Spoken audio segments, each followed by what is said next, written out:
بسم اللہ الرحمن الرحیم۔ سانپ والی دیوار کی زیارت۔ حضرت مخدوم جامع جاں گشت دربار کے اندر موجود ہے سانپ والی دیوار، جو ایک مشہور مغنی میں افسانہ یا لوگوں کی داستان ہے۔ اس واقعے کے مختلف ویژن، عوامی بیانات، قصے، لوگ ادب میں موجود ہیں، اور اس کا اصل ماخذ کوئی مستند تاریخ دستاویز نہیں بلکہ یہ زیادہ تر زبانی روایت پر مبنی ہے۔ یہاں کی عوام میں جو سب سے زیادہ مشہور قصہ ہے وہ مخدوم جاں گشت سے منسوب ہے۔ قصہ کچھ یوں ہے کہ ایک بار کسی علاقے میں ایک بہت بڑا عصا سانپ ظاہر ہوا جو لوگوں کو بہت تنگ کرتا تھا۔ یہ سانپ ایک دیوار میں یا اس کے پیچھے موجود تھا۔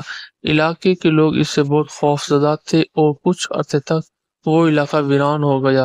لوگوں نے مخدوم جاں گشت سے فریاد کی۔ روایت ہے کہ بزرگان نے دعا کی یا کسی روحانی طریقے سے اس سانپ کو قابو کیا اور وہ دیوار کے ساتھ یا اس کے اندر ہمیشہ کے لیے قید ہو گیا۔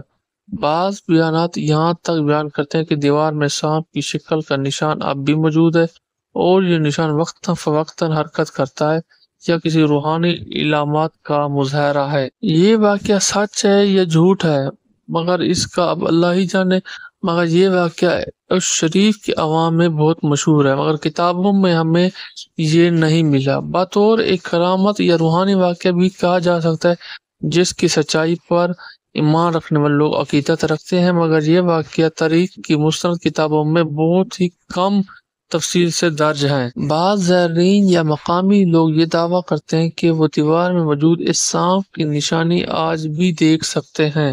اس واقعے سے زیادہ تر صوفی روایات عوامی عقیدے کا حصہ، اگرچہ اس کی تاریخی صداقت پر سوال اٹھایا جا سکتا ہے، مگر عقیدت مندوں کے لیے ایک ایمان افروز واقعہ ہے، اور شریف کے دورے پر جانے والے اکثر زائرین اس مقام کو دیکھنے کی خواہش رکھتے ہیں۔